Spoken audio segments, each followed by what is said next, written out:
중학교 2학년 때 교회를 다니기 시작했는데 교회 다니면 제가 이렇게 변할 것이라고 선입견을 가졌던 두 가지가 있었는데 그게 틀렸다라는 것을 알았습니다. 첫 번째는 내가 교회 나가면 천사처럼 착해지겠지, 그렇게 생각했는데 그런 일이 일어나지 않더라고요. 저절로 일어나지 않았고요. 또 하나는 제가 교회 다니면 참 어려운 일이 없고 삶이 술술 풀리면서 행복하겠지, 그렇게 생각했는데 또 그것도 아니라는 것을 알게 되었습니다. 특별히 많은 사람들이 종교를 믿고 예수를 따르게 되는 이유 가운데 하나가 피조물로 또 의존적인 존재로 살아가면서 삶이 참 힘들고 척박하고 고통스럽기 때문에 이 어려운 문제가 해결되고 고난이 내 인생에서 사라졌으면 좋겠다. 그래서 든든하게 나를 사랑하시고 도우시는 그분의 손길을 통하여서 내 삶이 조금 더 안전하고 풍요롭고 걱정 근심이 없었으면 좋겠다. 그런 마음으로 우리가 종교에 기이하고 또 교회 다니는 경우가 많이 있습니다. 그런데 신앙생활 하다 보면 이것이 참 맞지 않다라는 것을 알 수 있죠. 죄로 깨어진 세상은 우리에게 고난을 줍니다. 세상은 악하고 우리는 약하고요. 약육강식의 세상 가운데서 우리를 그대로 내버려 두지 않습니다. 그래서 참 죄로 깨어졌기 때문에 신체적인 생로병사의 고통도 겪고 또 관계 속에서의 어려움도 겪고 또 경제적으로 힘듦도 겪고 또 가족 속에서의 또 많은 상처를 입기도 하는 것들, 그 고난에서 기독교인이라고 제외되는 것 같지는 않는 것 같아요. 그런데 거기에다가 우리가 더 힘든 것은 예수를 따르기 때문에 그 나라와 그 의를 구하기 때문에 세상 사람들이 받지 않아도 될 고난을 우리가 받는 이중적인 고난의 부르심이 그리스도인들에게 있다라는 것이죠. 연어가 거센 물결을 거슬러 올라가는 것처럼 우리는 세상의 다른 가치, 세상 사람들이 추구하는 삶의 방식과 다른 삶의 방식을 가지고 살아가기 때문에 세상 사람보다 더 많은 고통 또 힘듦을 가지고 이 땅을 살아갑니다. 그러면 그리스도인이 된다라는 것이 고난을 해결하는 것이 아니라 있는 고난에 또 다른 고난을 더 많이 엎쳐서 더 힘든 삶으로 던져놓는 것이라 그러면 왜 우리는 그리스도인이 되어야 될까요? 복음이 우리에게 주는 것은 도대체 무엇일까요? 복음은 우리에게 고난을 비껴나가거나 고난을 면제시키는 것이 아닙니다. 오히려 복음은 그리스도인이기 때문에 더 많은 고난을 받을 수 있는데 복음이 줄 수 있는 것은 고난에 함몰되거나 고난에 짓눌리는 것이 아니라 고난을 이기는 힘을 복음은 우리에게 준다라는 것입니다. 예수께서는 우리를 세상에 파송하시면서 세상을 이겼다라고 말씀하셨습니다. 세상이 주는 수많은 그런 시련과 고난 속에 던져질 것이지만 우리는 복음 안에서 이길 수 있는 힘을 가진 자들이라는 것입니다. 우리가 시험을 당하지만 감당하지 못한 시험 당함이 우리에게 허락되지 않았다라고 이야기합니다. 뿐만 아니라 로마서에는 우리가 고난으로 인하여 기뻐한다라고 이야기합니다. 고난 때문에 기뻐하는 것이 성도의 역설적인 삶이라고 이야기합니다.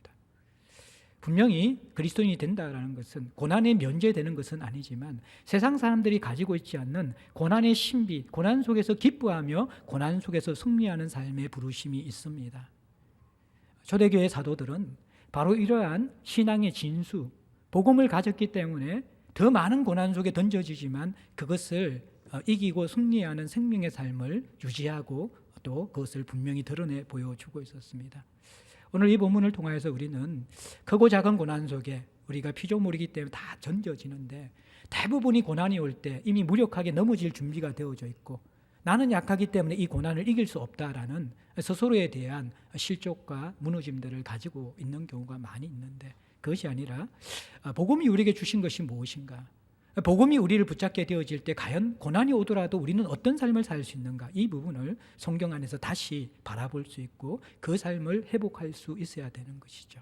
바로 이러한 부분들을 오늘 본문을 통해서 여러분과 함께 나누었으면 좋겠습니다.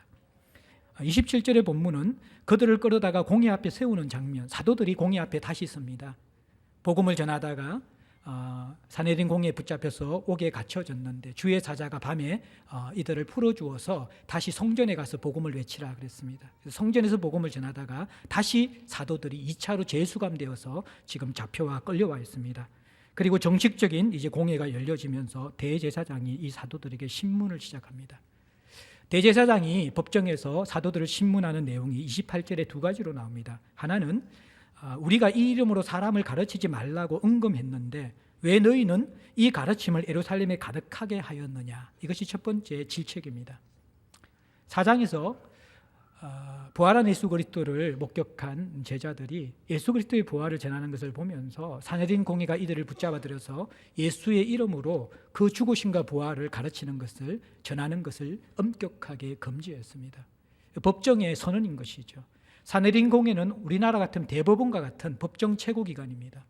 그곳에서 최종 결정이 난 선고 공문, 바로 심판의 결과, 그것이 바로 예수 이름으로 가르치고 전하지 말라라는 것입니다. 근데 이 제자들은 이것을 어기고 있는 것이에요. 근데 사내린 공회가 의도적으로 예수의 이름이라는 단어를 빼버립니다. 오늘 본문에 사내린 공회 사람들은 예수라는 그 단어를 쓰지 않습니다. 이 이름이라고 이야기합니다. 그만큼 그들은 이 예수의 이름에 대해서 불편함을 가지고 있었습니다. 어떻게 보면 이스라엘 최고의 종교 지도자인데 하나님께서 이스라엘 백성뿐만 아니라 온 인류의 구세주로 예수 그리스도를 보내오셨는데 그들의 영혼의 눈이 어두워져 있고 예수에 대한 불편한 정서를 가지고 있기 때문에 이들은 예수의 이름을 부르지도 못하고 예수의 이름을 입에 담지도 못하는 불편한 사람이 되어졌습니다. 그러면서 그들에게 언급한 그 법정의 심판을 통하여서 결의한 내용을 왜 어기느냐, 그렇게 심각하게 신문하고 있는 것이죠. 단순히 어길 뿐만 아니라 이어지는 본문에 보면 예루살렘 거리에 예수 전하는 이 도의 소식을 가득하게 채울 정도로 사도들은 적극적으로 열심으로 복음을 전한 것입니다. 고의적으로 법원의 선언, 심판 선언문을 어겨버린 것이죠.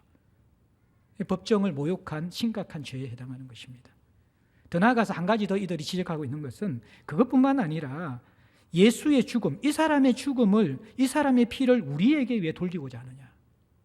사내린 법정은 몇 달 전에 예수 그리스도를 자기 자신이 하나님이라는 신성 모독죄를 범한 사람, 그리고 로마를 대항하여서 정치 폭동을 일으키는 정치 반란죄로서 사형에 처한 선언을 한 법정입니다.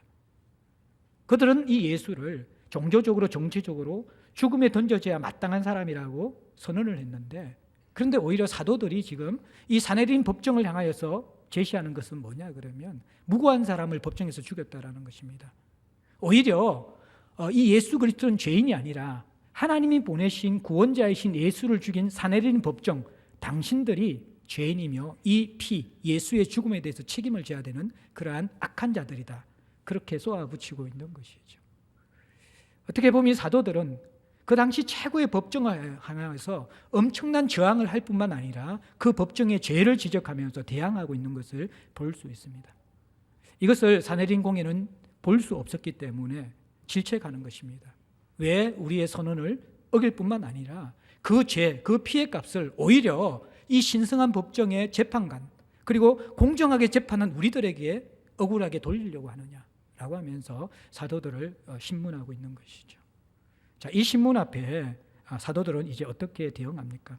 29절에 베드로와 사도들이 대답하여 이르되 사람보다 하나님께 순종하는 것이 마땅하니라. 이 말이 얼핏 듣기에는 신학적이고 그냥 믿음의 말로만 들려지는데, 근데 이 말을 더 깊이 들어가 보면 굉장히 이들의 분노를 살 수 있는 정치적인 말이고 이들의 어떤 패부를 주르는 공격적인 말이라는 것을 깨달아야 됩니다.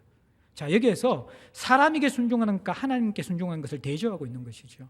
그리스도인들은 일단은 하나님에게 저촉되지 않는 부분에 있어서는 사람에게 순종해야 합니다. 피차 복종하고 위에서 있는 권위에 복종하는 것이 성경적인 것입니다.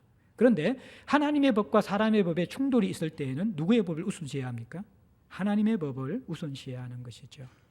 자, 여기에서 사람에게 순종하는 것은 무엇입니까? 사내들인 공회의 의결을 따르는 것이거든요. 예수 이름으로 전도하고 가르치는 것을 하지 않는 것, 이것이 그들을 따르는 것입니다. 하나님을 따르는 것은 무엇입니까? 지속적으로 끊임없이 예수의 죽음과 부활을 선언하는 것, 이것이 바로 하나님을 따르는 것이라는 거예요. 자, 이 말을 조금 더 깊이 들어가 보면 사실 사람과 하나님으로 구분해 놓았지만 이 말은 하나님을 따르는 것과 하나님을 대적하는 것과 동일한 의미라는 것입니다. 하나님의 뜻을 금하는 것은 바로 하나님을 대적하는 것입니다. 그것이 바로 지금 사내린 공의가 하고 있는 것이라는 거예요.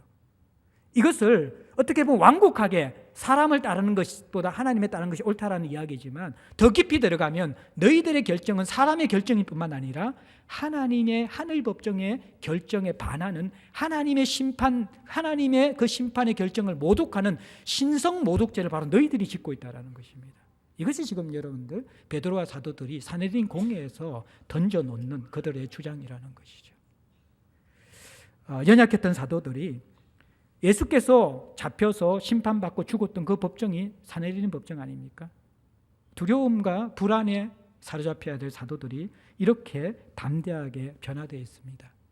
이들은 왜 변화되었습니까? 이전에 없던 분이 그들 안에 있고 이전에 보이지 않던 선명한 어떤 분이 그들에게 보여지는 것입니다. 무엇입니까? 바로 그들에게 예수가 선명하게 스며들어 있는 것이죠. 예수를 지금 그들이 함께 연합하여서 누리고 먹고 마시고 있습니다. 그리고 그분을 지금 선명하게 보고 있는 것입니다. 예수께서 부활하기 전에 이들이 제사장의 법정과 로마 총독의 법정 앞에 그 곁에 있을 때에는 그들의 눈에는 세상의 법정밖에 보이지 않았습니다. 하늘의 법정이 보이지 않았죠. 세상의 권력자들밖에 보이지 않았습니다. 이 온 세상의 권력자인 하나님은 보이지 않았습니다. 예수 그리스도는 그들의 눈에 보여지지 않았습니다. 그들은 그때 어떻게 행동합니까? 작은 계집종 앞에서도 두려워하면서 예수를 부인하고 저주하기까지 하고 다 도망가 버립니다. 그런데 그들에게 지금 그때 보이지 않는 것이 보이고 있다는 거예요. 세상의 법정이 아니라 하늘의 법정이 보이는 것이죠. 사내들의 법정보다 그 예수의 죽으심과 부활, 그 예수 그리스도를 존귀케 하신 하늘의 법정의 심판을 선명하게 그들이 보았습니다. 그리고 그 세상의 권력자들의 힘이 아니라 죽음에서 생명으로 옮기시는 세상의 권세자 되시는 예수 그리스도의 능력을 그들이 지금 경험하고 그것을 소유하고 있는 자들이 되어버린 것이죠. 이전에 두렵던 것이 이제 두렵지 않습니다. 이전에 그들의 눈을 가득 채웠던 그것이 이제는 너무나 작고 초라한 것으로 보여지는 것입니다. 사람들은 선명하게 보는 것을 따르게 되어져 있습니다. 결국 이 담대함, 두려움을 이기는 문제는 우리의 허세나 기질로 되어지는 것이 아니라는 것입니다. 나를 붙잡고 있는 더 강력한 힘이 무엇인가? 내가 보는 더 분명한 것이 무엇인가에 의해서 우리는 더 강한 것에 붙잡힐 때 약한 것에 조종당하거나 휘둘리지 않게 되는 것입니다.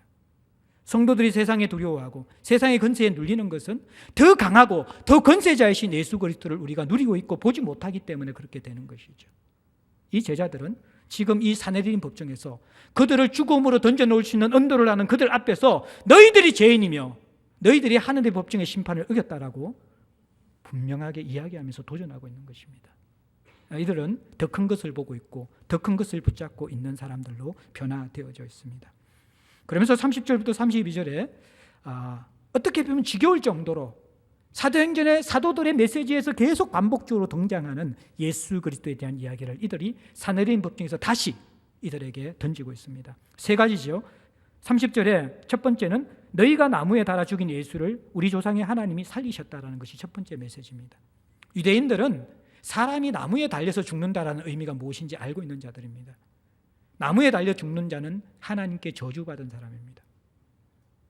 사내린 공예의 시선은 이들이 한 일은 예수를 하나님께서 저주하실 자, 하나님이 저주하신 자로 보았기 때문에 그를 나무에 못 박아 죽였다라는 것입니다. 십자가가 아니라 나무라고 유대의 사고 속에는 하나님 앞에 저주받은 그 메시지를 그들이 가지고 있는 것이죠. 그 이미지를 지금 보여줍니다. 너희들은 예수가 하나님을 모독하고 하나님 앞에 저주받아 죽어야 될 자라고 생각하면서 십자가에 못 박아 죽였는데, 근데 너희들의 판단과 너희들의 생각과 너희들의 심판의 법정의 선언들은 잘못된 것이라는 것입니다. 왜냐 그러면 우리 조상의 하나님이 다른 하나님이 아니라는 거예요. 구약에 너희들이 알고 있던 그 하나님이 예수를 살리셨다는 거예요. 죽인 자를 살렸다는 것은 너희들의 심판이 잘못됐다는 것입니다. 하늘 법정에서는 예수 그리스도를 옳은 자로 의인으로 보았다는 것입니다. 하나님의 뜻을 이루는 자로 보았다는 것입니다. 하늘 법정과 세상 법정의 잘못된 심판, 그리고 그 죄악이 너희들에게 있다는 것이죠. 그리고 두 번째 메시지는 무엇입니까?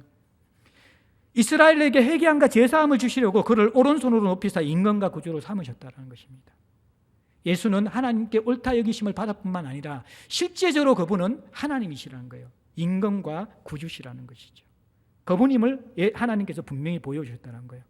임금과 구주이신 그분께서 이 땅에 와서 죽으시고 부활하시고 하늘로 다시 올라가신 이유는 우리를 회개케 하여서 제사함을 얻게 하도록, 우리를 살리기 위해서 그렇게 하셨다라고 예수께서 어떤 분이시고 무슨 일을 하셨는지 여기에서 선명하게 선언합니다. 그리고 세 번째 이 사도들의 메시지는 32절에 우리가 이 일의 정인이다. 이 일은 우리가 꾸며낸 것이 아니라 똑똑히 우리가 보고 만지고 체험한 사실이라는 거예요. 예수께서 하나님이심을, 예수께서 죽으시고 부활하셨음을 우리는 보고 만지고 체험한 사람, 정인이라는 것입니다. 그리고 이것이 우리만 정인님뿐만 아니라 그분께 순종하게 하시는 성령님, 그분도 예수가 하나님의 아들이심을, 우리의 구주이심을 정인하는 정인이라는 거예요.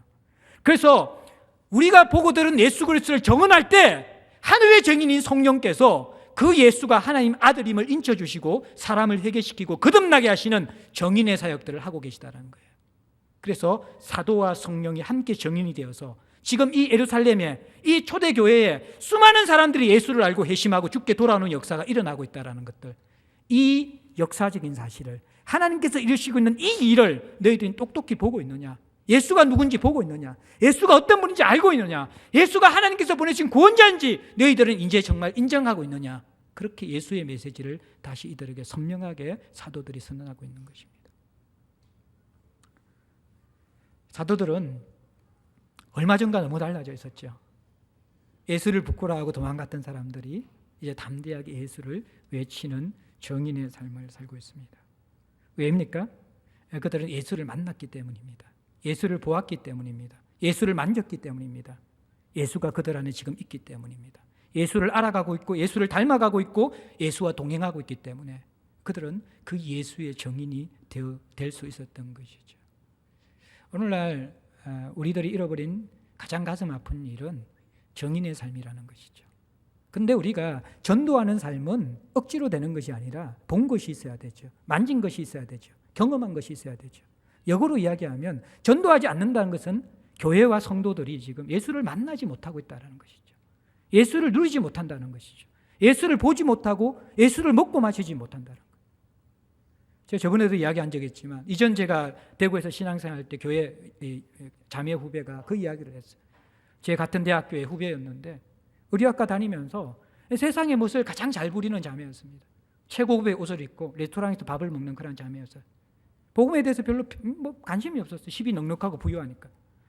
그런데 대학교 3학년이 되어질 때 이 자매에게 영적인 변화가 생겼습니다. 삶이 무력하고 의미가 없는 것이죠. 다 누리는데 별로 즐겁지 않다는 거예요.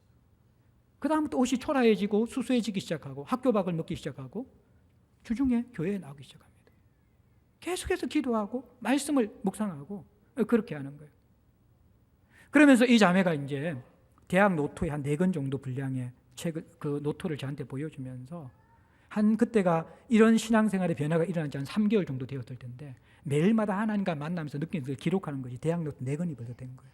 그럼 제게 던진 질문이 있어요. 오빠, 내가 교회에서 이상한 것을 보는데 사람들이 아무도 하나님에 대해서 이야기하지 않아. 교회인데 옛날에도 자기가 그런 삶을 살았는데 자기가 하나님을 만나고 나서 교회를 보니까 이상하다는 거예요. 아무도 하나님에 대해서 이야기하는 사람이 없다라는 거예요. 이제 그 말을 듣고 나서 뭔가 뒤통수를 맞은 것 같은, 그러면서 그게 맞다라는 생각이 들어요. 끝없이 예배 드리는 것이 교회인데, 속으로 받는 것이 교회인데 하나님에 대한 이야기가 없다라는 거예요. 우리 교회는 어떻습니까? 점심시간 밥 먹고 나서 차 마시면서 어떤 이야기 하고 있나요? 물론 세상 이야기 해야죠. 그거 하는 거 비신앙진에 저주받을 일 아닙니다. 애 키우는 이야기 해야 되고, 먹는 이야기 해야 되고, 옷 사는 이야기도 좀 해야 되고, 계절 바뀌는 이야기도 해야 되고, 때로는 부동산 이야기도 할 수 있고 차 이야기도 할 수 있어요. 우리 일상이기 때문에. 또 우리 교회의 어떤 건강한 건 뭡니까? 우리의 약점, 부부싸움 이야기하고 뭐 자식 깽판적인 이야기하고 그 다 하는 거. 우리 교회만 할 수 있는 우리의 어떤 수치스럽고 부끄러운 거 내어놓을 수 있는 거, 그거 너무 좋은 것이죠. 다 좋다라는 거예요. 그런데 꼭 있어야 될 이야기가 무엇입니까? 하나님 이야기. 나를 만나주시는, 내 안에 계신, 내가 지금 동행하고 경험하고 누리고 있는 하나님 이야기가 나눠줘야 되는데 그게 자연스럽게 나누고 짓지 않다는 것은 하나님과의 관계가 자연스럽지 않다라는 것이죠. 이 초대교회가 정인의 삶을 산 것은 무엇입니까? 종교생활을 한 것이 아니라는 거예요. 예수와 부딪혀서 선명하게 그분을 지금 알고 있어요. 먹고 마시고 있어요. 누군가가 뜨겁게 교제하고 있으면요, 그 사람에 대해서 항상 묵상하기 때문에 그 사람에서 나눌 때 시간이 부족할 거예요. 쏟아부을 거예요. 우리는 지금 나눌 게 없어요. 제가 TV 드라마를 안 보니까 뭐 도깨비 공유 알아요 혹시? 예, 거기 푹 빠진 분들이 굉장히 많이 계셨다 그러더라고요. 우리의 어떤 이게 삶이 있잖아요. 드라마 속에 푹 빠졌다 그게 끝나면 이제 이게 참 허전함과 허무함을 느끼면서 또 다른 드라마를 기다리는, 우리 교회는 경건에서 그런 사람이 별로 없을 것 같기는 하지만 어쨌든 예수를 나누는 이 종인의 삶이 초대교회에 있었다라는 거예요. 교회를 부흥시키기 위해서 억지로 전도하자는 게 아니에요. 1년의 행사 이벤트를 만들어서 새가족 초청주를 해가지고 와 애가 전도하고 평상시에는 관심 없이 살자는 게 아니에요. 예수는 상품이 아니잖아요. 예수는 우리의 일상에서 우리와 함께 더불어 먹고 사시는 가장 귀한 분이시죠. 일상에서 어디든지 나눌 수 있는 정인의 삶이 되어지는 거예요. 이것이 바로 초대교회 사도들이 가지고 있었던 살아있는 신앙이었던 것이죠. 자, 근데 이렇게 복음을 나누는 삶은 항상 고난이 다르거든요. 이어지는 33절 보세요. 생명을 걸고 사내들인 공회에서 예수를 나누니 증거하니까 어떻게 됩니까? 그들이 듣고 크게 노하여 사도들을 없이 하고자 할세. 듣고 회개해야 되는데 이들은 노하고 있습니다. 죄인들에게 복음은요, 두 가지 반응을 일으키잖아요. 사람들 보고 너 죄인이라고 이야기하면 누가 좋아하겠어요? 회개하든지 분노하든지. 두 가지 반응이에요. 근데 이들은 분노하는 거거든요. 복음을 위해 살아가는 삶은 사람에게 매력을 주든지 분노케 하든지 두 가지의 반응을 일으킬 수 있어요. 전혀 다른 삶이기 때문에 사도행전의 기사가 다 그렇거든요. 복음이 선명하게 나타나면 상종하기 두려워하지만, 봤잖아요. 아나니아와 삽비라 사건 이후에 그들이 그들과 함께 교제 집단에 들어가면서 두려워하지만 호기심을 가지고 좋게 여기고 매력적으로 여기고 칭찬하는 부류가 있고요. 또 하나는 또 누굽니까? 이 종교 지도자들처럼 분노하며 잡으려고 하고 죽이려는 하는 그런 부류들이 있다라는 거예요. 복음은 선명한 거예요. 복음은 우리에게 이 양당 간의 결정을 하는 것이 복음의 메시지라는 것입니다. 복음의 메시지뿐만 아니라 복음대로 살아가면 성도들도 그래요. 선명한 복음에 이끌려서 복음의 기준대로 살아가면 우리는 세상에서 사람들이 우리를 통해 호기심을 느끼고 이상하게 보면서 매력을 느끼든지 아니면 우리를 미워하게 되어져 있습니다. 사도들이 지금 고난받습니다. 예수를 전했기 때문에 죽이려고 해요. 없이 하고자 죽이겠다는 거예요. 지금 초대교회가 절체절명의 위기에 빠져 있거든요. 왜냐 그러면 지금 베드로와 요한만 잡혀온 것이 아니라 솔로몬 행각에서 설교하다가 사도들 대부분이 지금 잡혀 들어와 있는 거예요. 그리고 지금 이들은 분노에 가득 차가지고 분명히 법정의 선언을 어긴 자들이고 오히려 재판관인 자신들을 죄인들로 지금 몰아붙이는 자들이라고 그렇게 질책하고 있는데도 불구하고 이들이 다시 예수를 전하면서 아직도 깨닫지 못하냐고 이들을 훈계하듯이 누가 재판관인지 모를 정도로 오히려 이 사도들이 이 사내들인 법정을 위해서 향하여서 지금 예수를 선언하면서 정인이 되어져 있는 거죠. 그러니까 거기에 이들이 분노하며 죽이려고 하는 거예요. 자신들을 죄인으로 취급하고 이 법정의 권위를 무시하는 이러한 이 사도들을 볼 수 없는 것이죠. 분내해서 죽이려고 그러는 거예요. 사도들이 죽으면 어떻게 되어집니까? 초대교회에 위기가 오는 것이죠. 이들이 생명만 있는 것뿐만 아니라 초대교회가 태동한 지 얼마 안 되는데 리더십이 다 죽어버리면 어떻게 되어져? 큰일 나는 것이죠. 이 절체절명의 위기가 있는데 이때 생각지도 못하게 도움이 찾아옵니다. 근데 그 도움이 적에게서 찾아와요. 바로 사내들인 공의 의원 중에 한 사람이 생각지도 못하게 사도들을 돕는 변론을 합니다. 물론 그의 의도는 사도들을 위해서 사도들을 풀려나게 하려고 도운 것이 아니라 자신들의 입장에서 이야기한 것이지만 결국 하나님은 이 한 사람을 사용하셔서 사도들을 죽음의 위기에서 건져내어 주시고 초대교회의 위기에서 이끌어 건져내어 주십니다. 그가 누구입니까? 34절에 나오는 가말리엘입니다. 가말리엘은 바리새인과 율법 교사라고 그렇게 이야기합니다. 유대의 양대 종파는요, 사두개파와 바리새파입니다. 사두개파는 성전 중심의 제사장 계열들입니다. 바리새파는 회당 중심의 율법사 계열들입니다. 본래 이스라엘은 성전에서 제사 지내는 민족이었기 때문에 포로 생활 이전의 영향력은 제사장들에게 모든 것이 있었습니다. 그러나 이들이 포로로 잡혀가서 디아스포라가 되면서 성전에서 더 이상 예배드리고 제사를 드릴 수 없게 되어지자 그들의 종교적인 역할을 하는 그 기관으로서 회당을 두게 된 것이죠. 그래서 회당 중심으로 이들이 신앙생활이 이제는 더 익숙해졌기 때문에 율법을 듣고 하나님을 알아가는 주된 역할을 이제는 성전보다도 회당이 하게 되어졌습니다. 그리고 지금 이제 헤롯 성전이 지어지면서 양대 분파가 어떻게 보면 이 종교적 리더십을 정탈하게 한 주도권 싸움이 맹렬했던 것이죠.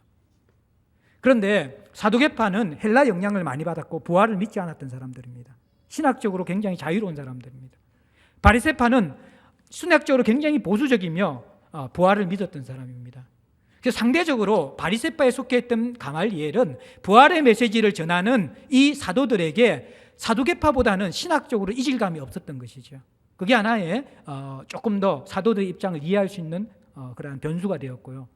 그것보다 또 하나는 이 가말리엘의 배경입니다. 혈통입니다. 바리새파 중에서 또 양대 산맥이 있는데 샴마이 학파가 있고 힐렐 학파가 있습니다. 샴마이 학파는요, 이것은 아주 진보 급진 학파입니다. 이 사람들은 엄격하게 율법을 준수하는 것입니다.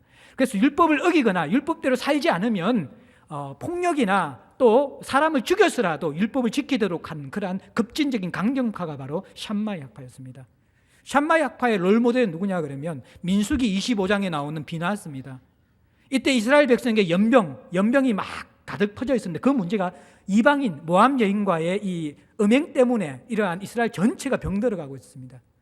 그런데 이스라엘 남자 한 사람이 미디안 여인을 데리고 막사에 들어가서 그 여인과 성관계를 하는 것들을 목격한 비나스가 참다 못해서 이 두 사람을 한 창으로 같이 깨 죽여버립니다. 그러면서 연병이 거쳐지는 거예요. 하나님이 그것을 받아주시고. 그러면서 이들의 롤모델은 비나스예요. 죄 지으면 죽여야 돼요. 창으로 찔러서. 이 급진적인 강경한 거란 신앙 노선과 행동주의인 것이죠. 또 한 사람은 이들의 어떠한 우상은 영웅은 엘리야입니다. 엘리야가 바알과 아세라 850명 선지자하고 갈멜산 정상에서 영적 대결하잖아요. 그리고 불내려가지고 하나님이 이기시잖아요. 기손신에 가서 800명 다 참수시켜 죽여버리잖아요. 바로 그건 거죠. 하나님을 이 모욕하는 우상숭배자를 다 죽여버리는 거예요. 그러니까 이러한 행동주의 강경파 성향을 가진 사람들이 바로 샴마이 학파라는 거예요. 또 하나의 학파는 힐렐입니다. 힐렐은 온건 학파입니다. 이 사람들은 율법은 마음의 문제이지 다른 사람 뭐라고 할 필요가 없다는 거예요. 다른 사람은 어떻게 하든지 자기 나름대로 하도록 자유를 주고 너가 마음을 지키고 너 스스로가 율법을 잘 지키면 된다는 거예요. 그래서 딴 사람에게 간섭하지 말고 자기 신앙은 자기가 지키자. 각자가 각자의 신앙을 잘 찾아 나가면 된다는 게 바로 온건주의적인 힐렐의 학파였다는 것입니다. 근데 샴마이 학파는 강력하긴 하지만 오히려 백성들에게 율법적인 영향력은 온건파인 힐렐 학파가 꽤 강했던 것 같아요. 근데 가말리엘이 누구냐 그러면 힐렐의 손자라는 거예요. 그리고 또 가말리엘이 누군지 아세요? 바울의 스승입니다. 이스라엘의 대학자가 바로 가말리엘입니다. 혈통으로 볼 때 이게 무시할 수 없는 사람이라는 거예요. 사네린 공회 자체가 사두개인 중심의 공회입니다. 그래서 많은 이 사네린 공회 구성원들이 제사장들이었거든요. 바리새파는 소수였습니다. 그런데도 이 가말리엘이 지금 등장하는데 영향력을 무시할 수 없는 것은 가말리엘은 이스라엘 전체 종교에 영향을 미치는 사람이었습니다. 왜냐 그러면 혈통이 그렇고요. 그리고 이분의 이 가말리엘의 학문성과 영적인 영향력이 그랬다는 거예요. 그래서 이어지는 말이 뭡니까? 가말리엘은 바리새인 가말리엘 율법 교사로서 모든 백성에게 존경을 받는 자다. 그렇게 이야기해요. 엄청난 영적 영향력을 미치고 있어요. 그래서 미시나에서 이렇게 이야기하고 있습니다. 이 가말리엘의 영향력을 데라피 가말리엘 장로가 죽었기 때문에 율법에 대한 존경심이 없어졌고 순결과 절제가 동시에 죽어버리고 말았다. 그러니까 가말리엘이 죽자 율법에 대한 존경심이 없어질 정도로 이분의 영향력이 막대했다는 거예요. 그리고 율법의 정신, 순결함과 절제를 지키는 삶이 가말리엘이 죽고 나서 서서히 다 흐려져 버렸다는 거예요. 그만큼 이 가말리엘은 이스라엘 영적 어떤 서성으로서 강력한 영향력을 미치고 있었던 사람이죠. 그러니까 이 사람이 한마디 하는 것이 아무리 이 사두개파가 다수를 차지하고 있는 사네딘 공이라도 그냥 흘려보낼 수가 없어요. 왜냐 그러면 백성들이 뒤에서 지지하고 있는 사람이기 때문에. 그래서 이 가말리엘이 어떤 말을 하냐 그러면요. 자, 35절에 말하되 이스라엘 사람들아 너희가 이 사람에 대하여 어떻게 하는지 조심하라. 자, 사네린 공의 사람 이스라엘 사람이라고 합니다. 이스라엘 사람은 뭐냐 그러면 하나님 앞에 언약을 받은 사람이라는 거예요. 언약의 하나님을 모시고 언약 사상 가운데 하나님을 경험하고 아는 너희들아 지금 경거망동하면서 감정이 이끌리는 대로 성급하게 판단하지 말고 언약의 하나님이 율법을 통하여서 그리고 그분께서 역사 속에서 이스라엘 백성들을 다루신 방법 속에서 이러한 일을 어떻게 처리했는지 잘 보면서 신중하게 다루어라. 지금 그렇게 이야기하고 있는 거예요. 그러면서 너희들이 염두에 둬야 될 것이 있는데 그게 뭐냐 그러면 36절과 37절에 나오는 드다와 유다 사건이라는 거예요. 36절에 드다는 일어나 스스로 선전해서 사람이 400명이 따랐는데 드다가 죽자 따르던 모든 사람이 흩어져 없어졌다는 거예요. 드다는 쉽게 이야기하면 반란군입니다. 이제 정치혁명가인 것이죠. 그리고 또 거짓 메시아이기도 합니다. 근데 실제로 지금 가말리엘이 이야기하는 드다에 대한 인물성은 알 수가 없어요. 유명한 드다는요, 이 가마리엘이 사내린 법정에서 지금 드다 사건을 언급한 것보다 15년 뒤에 드다라는 사람이 실제로 나타나요. 이 드다는 자기 자신을, 이게 AD 46년, 44년에서 46년까지 활동한 거짓 메시아인데, 이 드다가 한 일이 뭐냐 그러면 자기는 제2의 여호수아이며 제2의 엘리야라고 이야기하는 거예요. 그래서 나는 지금 기도하면 요단강이 갈라져서 마른 땅같이 된다라는 거예요. 그러면서 이렇게 허풍을 치면서 사람들을 불러 모았어요. 근데 그 당시에 이 로마의 총독이었던, 유다의 총독이었던 파두스에서 잡혀서 살해당하게 되어지자 드다를 따른 사람들이 다 없어져 버려져요. 이게 거짓 메시아를 따르다가 흩어져 버린 사건인데, 근데 이것은 이 지금 사내린 공회의 변론 가말리엘의 중재보다도 늦은 사건인데 이것은 아닌 것 같아요. 근데 어쨌든 그와 비슷한 거짓 메시아 드다가 등장했고, 또 한 사람의 이는 37절에 나오는 갈릴리의 유다입니다. 갈릴리 유다는 어떤 사람이냐 그러면 예수님 태어날 때 아우구스트가 호적령을 내리잖아요. 태어난 모든 아이들의 이 호적을 한 곳에 와서 다 등록하라고 하잖아요. 식민지 국가에서 호적령을 내리는 이유는요, 인구조사를 통해서 이 백성들의 숫자가 몇 명인지 계수하기 위한 목적보다도 더 중요한 것은 정확하게 세금을 징수하는 거예요. 세금 징수의 목적이 있기 때문에 이 호적령을 내리게 되어지면 식민지 국가의 사람들은 분노와 적개심이 일어납니다. 왜냐하면 안 그래도 살기 힘든데 이 세금을 포탈해서 쥐어짜기 때문에 가만히 있을 수가 없는 거예요. 이때 갈릴리 출신인 유다가 백성들을 선동하여서 반란군, 게릴라군을 모집하는 것입니다. 그런데 결국 이 갈릴리 유다도 잡혀서 처형당하게 되어지자 따르던 모든 무리가 없어져 버려요. 그런데 이 갈릴리 유다의 영향을 받아서 형성되어지는 정치 집단인데 그것이 바로 젤롯당이라는 열심당입니다. 이 열심당이 유다를 통해서 형성된 당이에요. 자, 이게 이제 지금 이 당시에 이들이 알고 있던 로마에 대항하거나 거짓 메시아 운동을 하면서 일어났던 사건들이고 그 결과들이라는 거예요.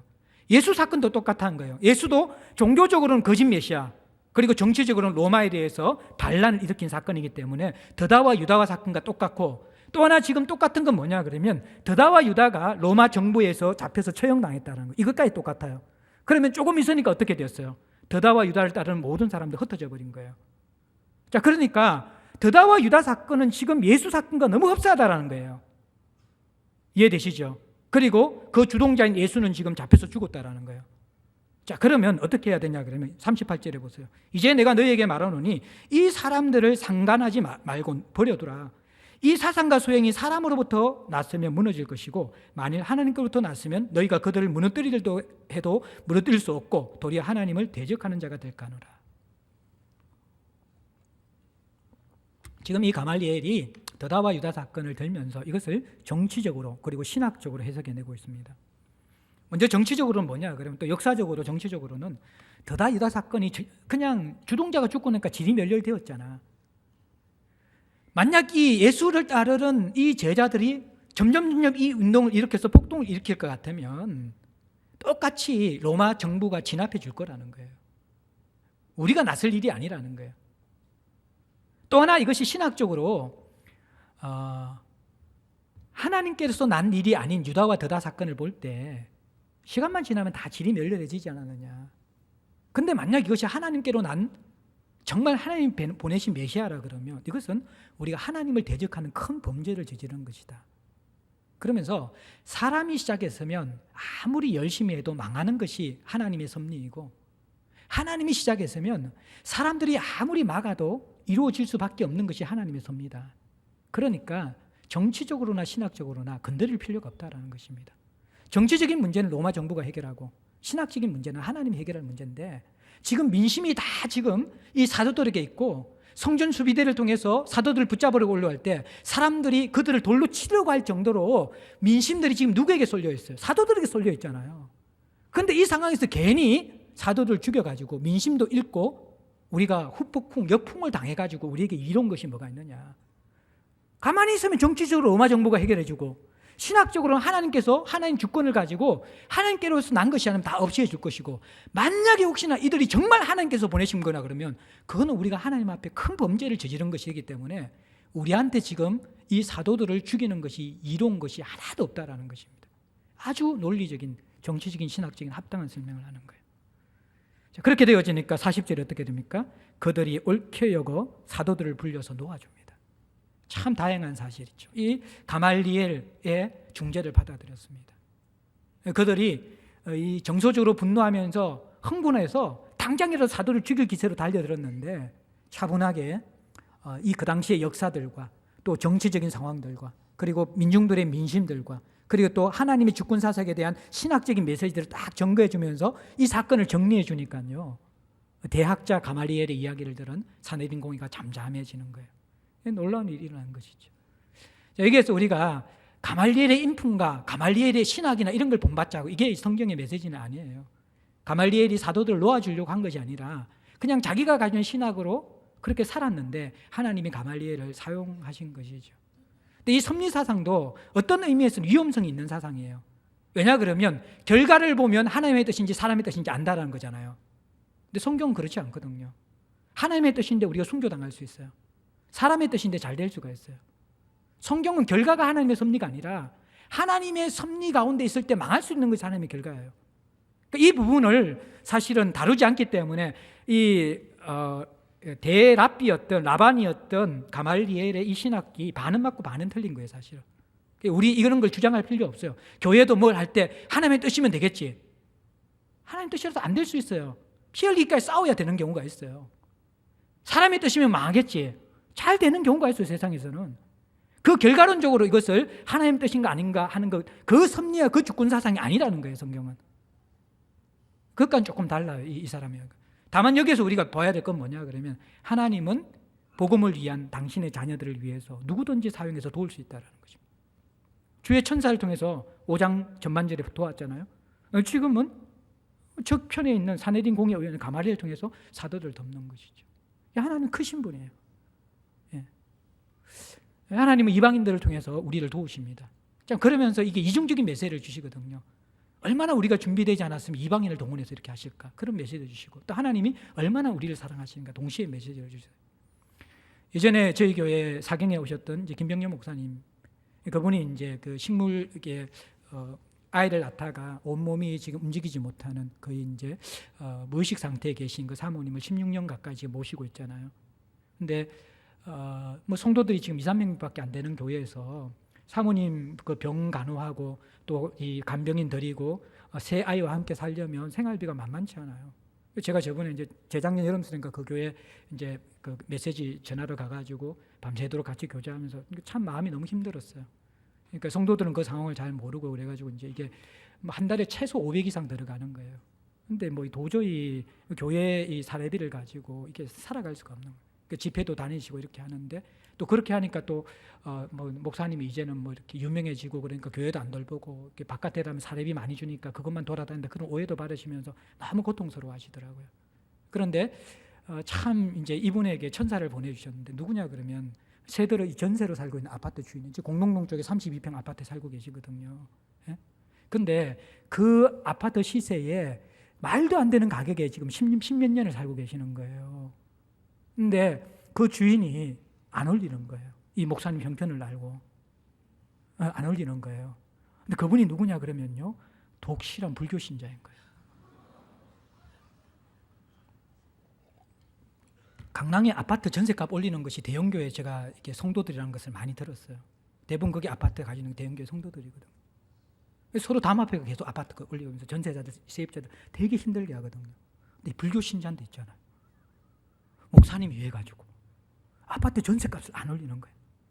이분이 너무 미안해가지고 한번 누가 큰 도네이션 헌금하니까 자기 집 아닌데 아파트 1,500만 가지고 봉사를 했어요. 주인을 위해 가지고 돈은 더 안 올려받겠다 그러니까 서로가 그렇게 되는 거예요.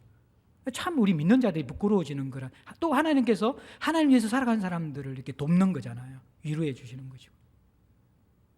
제가 이제 이정진 권사님 만나서 제가 좀 이야기를 참 부끄러움도 있고 또 감사함도 같이 있었는데 우리 이재선 집사님 이제 병원 치료하고 참 힘드셨잖아요. 수술하시고. 그런데 한 학부모니까 오셔가지고 이게 병원비에 보태서라고 드렸는데 그 병원비에 보태서 든 그 내용이 뭐냐 그러면 아이 돌인데 돌잔치를 안 하기로 하고 그것을 재선 집사님 병원비에 보태기로 했다는 거예요. 근데 그분이 교회를 안 다니시는 분이에요. 교회를 다니지 않는 분이에요. 그런 어떻게 보면 일반 은총을 가진 선한 분들이 참 하나님의 도구로서 사용되는 것을, 그러니까 하나님이 우리를 사용하실 때 모든 것을 다 동원해서 우리를 도와주시는 것이죠. 또 한편 그런 걸 들으면서 얼마나 또 이 그리스도인들이 또 하나님의 도구가 되지 못하면 이것까지 사용하실까. 그런 생각들. 뭐 오해하지는 마세요. 우리 교회는 참 힘에 버겁도록 재선장 힘들 때 도와주고 그렇기 때문에 그것과 연관된 건 아니고요. 어쨌든 우리가 동시에 이런 메시지를 보면서 하나님은 크시게 사용하시고 또 우리도 하나님 앞에서 정말 정결하게 사용될 수 있도록 준비되었으면 좋겠다는 마음이 들어요. 자, 이 가메렐의 중재 사건 이후에 사도들은 어떻게 되어집니까? 채찍에 맞고 풀려납니다. 이 채찍질이라는 것이 원어에 보면 가죽을 벗기다라는 것이거든요. 그냥 떼찌 하는 게 이게 채찍질 아니에요. 이게 그게 아니라 40대 이게 40에 하나 가만 39대 채찍질인데 그것은요 가죽 노건을 가지고 날카로운 이 뼈 조각이 달려있는 걸 때리기 때문에 39대 맞으면 이게 살점이 뜯겨 나와서 뼈가 보일 정도예요. 실제로 채찍질 당하면서 기절당하고 사람이 죽어요. 그러니까 거의 죽기 직전까지 맞고 나서 사도들이 풀려나게 되는 것. 그러면서 이들이 예수 이름으로 말하는 것을 엄히 금하고 사도들을 풀어줍니다. 근데 놀라운 것이 뭡니까? 41절 42절에 보면요, 41절에 사도들은 그 이름을 위하여 능력 받는 일에 합당한 자로 여기심을 기뻐하면서 공의 앞을 떠났다. 사도들이 공의에서 풀려나면서 채찍질 당하고 나서 기뻐했다라는 거예요. 얼핏 보면 풀려나서 기뻐했겠지. 그런데 뭐 때문에 기뻐했다고 이야기해요? 풀려나서 기뻐한 게 아니라 예수 이름 때문에 능력 받는 것을 기뻐했다. 그렇게 이야기하는 것이죠. 자, 여러분들 제정신 가진 사람 치고 고난이 오는데 기뻐할 사람이 누가 있어요? 안 되는 거예요, 그거는. 근데 제가 말씀드렸잖아요. 성도들은 이중적인 고난을 받는 사람이라고. 깨어진 세상 때문에 고난받으면서 깨어진 세상을 회복하기 위해서 거슬려 살아가기 때문에 더 심한 고난을 받는 사람들이잖아요. 근데 고난받으면서 그걸 어떻게 기뻐해요? 우리는 막 자학성 어떤 정서가 있는 사람, 막 몸을 괴롭게 하면서 막 기뻐하는 그런 사람들 아니잖아요. 근데 이게 참 이 세상을 살아가는 세상이 알 수 없는 성도들의 역사를 이야기해 주는 것입니다. 성도는 고난이 비껴가는 사람이 아니고 고난이 면제되는 사람이 아니라는 것입니다. 더 어려운 고난이 올 수도 있는 사람이 성도라는 것이에요. 그런데 성도의 특권은 뭐냐 그러면요, 고난이 짓누를 수 없는 힘이 있는 사람들이에요. 기쁨이 있는 사람이라는 거예요.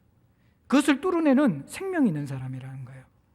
그게 여러분들 정말 이해할 수 없는 우리를 붙잡고 있는 복음의 힘이고 생명의 힘이라는 것입니다. 고난 때문에 기뻐하고 고난으로 인하여 기뻐하는 것, 이게 성도들에게 일어날 수 있는 것이라는 거예요.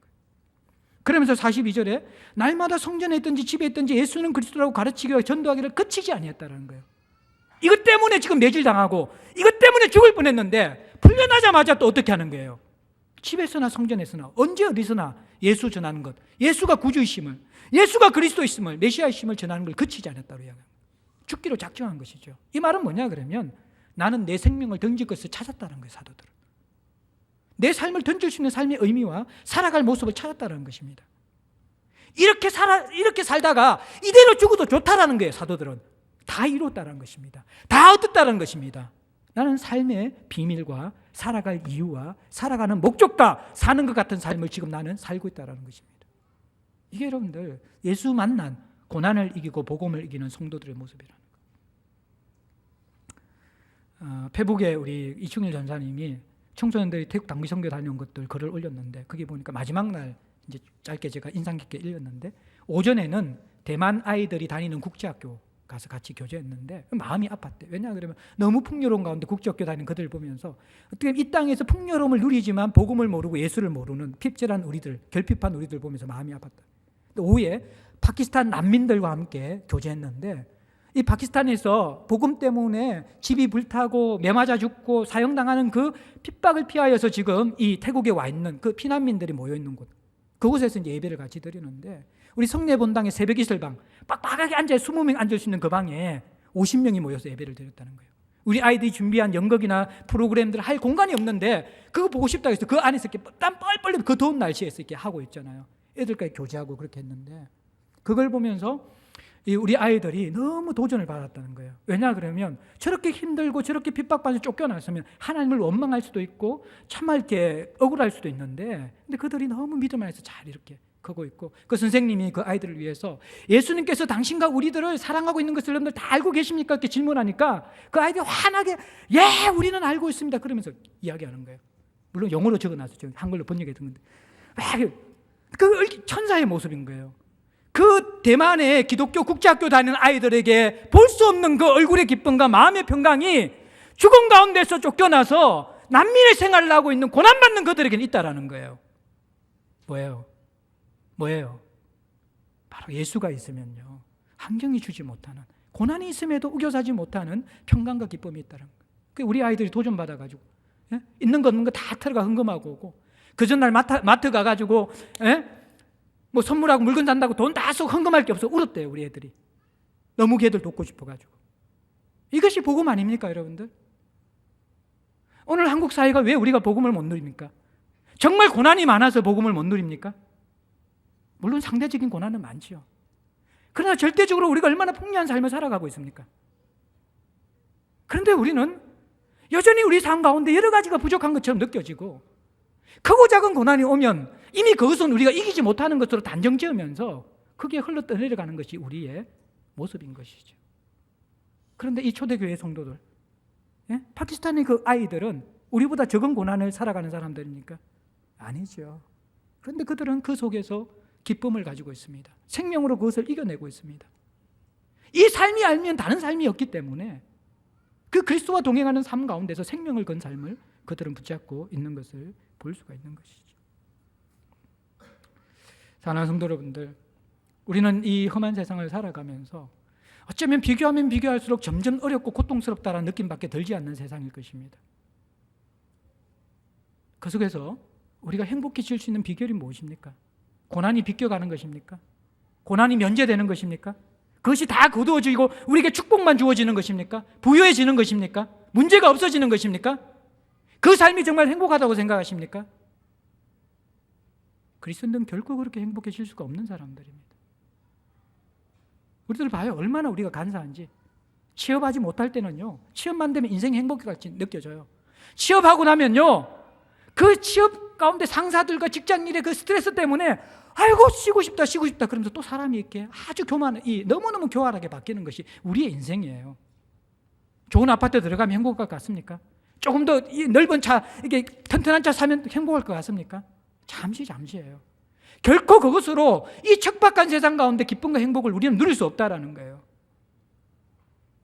능욕받으면서 기뻐하는 이상한 기쁨, 그러나 신비로운 기쁨, 성도들만이 누릴 수 있는 고유한 기쁨, 이것을 찾아야지 세상을 이길 수가 있는 것입니다. 예수 찾지 않고, 예수 만나지 않고, 예수 안에 있지 않고, 예수 누리지 않고, 예수와 먹고 마시지 않고 우리에게 기쁨이 올 수 없다는 것을 우리는 알아야 합니다. 우리는 속고 있는 것이죠. 이미 우리는 이 세상 가운데서 예수를 잃었기 때문에, 예수가 없기 때문에 우리의 삶이 필요하다는 것을 분명히 깨달아야 되는데, 그 중요한 사실을 깨달으면서 자꾸 딴복을 치면서 딴 것에 우리의 인생을 걸면서 살아가기 때문에 살아가도 더 얻어도 우리의 삶이 나아져도 도저히 만족할 수 없는, 기쁨이 없는 삶을 우리는 살아가고 있습니다. 다 잃어도 있잖아요. 예수 있으면 우리가 그 속에서 생명을 얻을 수 있어요. 고난이 우리에게 왜 유익하냐 그러면요, 고난은 우리에게 정말 중요한 것을 분별하게 하잖아요. 잠자던 영성을 깨어있게 하잖아요.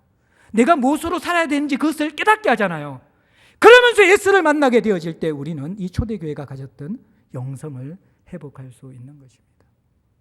오늘 한국교회가 잃어버린 것이 바로 저는 이 생명, 예수와 연결된 생명, 더 큰 것을 볼 수 있는, 더 중요한 것에 붙들릴 수 있는, 더 우리를 풍성케 하는 그 근본적인 예수와 연결된 존재의 힘, 생명의 힘에서 우리가 먹고 말고 마시고 살면서 우리를 살찌우고 배불리고 그 속에서 충만케 되어지는 그러한 그리스도 안에서의 살림을 우리가 매일마다 누리지 못하기 때문에 자꾸 허덕거리고 자꾸 불평하고 자꾸 고난 가운데 던져지는 저와 우리들을 보게 되어집니다.